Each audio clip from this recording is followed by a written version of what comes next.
Merci. Non, c'est très bien parce que je devais passer juste après Thierry et comme il y a Séva en guerre, ça mettait une sacrée pression. Surtout que c'est plutôt un discours de conclusion. Bon, j'espère que vous allez bien. C'est toujours un peu mitigé les mois de mai.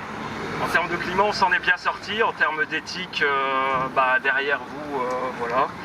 Dans un bâtiment public, on continue de façon ininterrompue à admettre, à encourager, à infliger des sévices à des êtres vivants conscients. Alors il y a de quoi faire la gueule.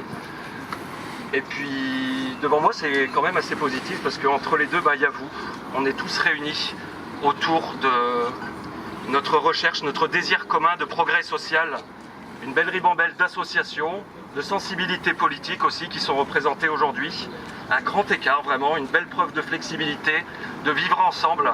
Le genre d'union qui sont sans doute plus faciles à retrouver d'un rassemblement pour le droit des animaux que pour d'autres causes.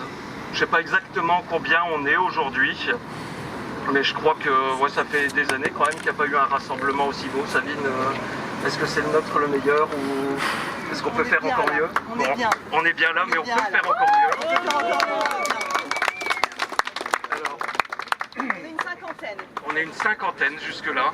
Et je vois qu'il y a encore des gens qui arrivent tous les 5 minutes. On a une petite voiture qui arrive, donc c'est sympa, ça nous laisse le temps. C'est historique, une cinquantaine de personnes contre les combats de coq. Plus proche de 60. Ça y est, bon, on va arriver à 70 à la fin. Donc c'est un moment historique dans le Nord, contre le déni de la souffrance. Un moment historique pour le militantisme dans les Hauts-de-France aussi, parce que voilà, ça fait très longtemps, quelle que soit la cause, que ça n'a pas rassemblé autant pour les animaux non humains.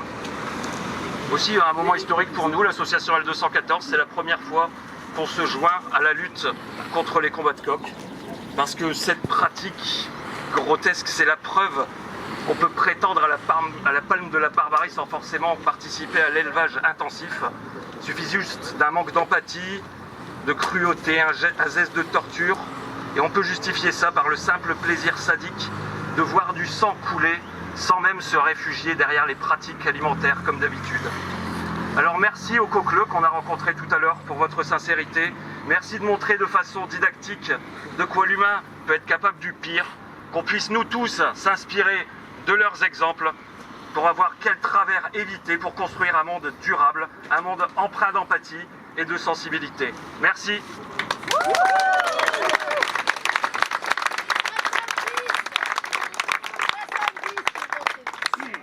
On est 70.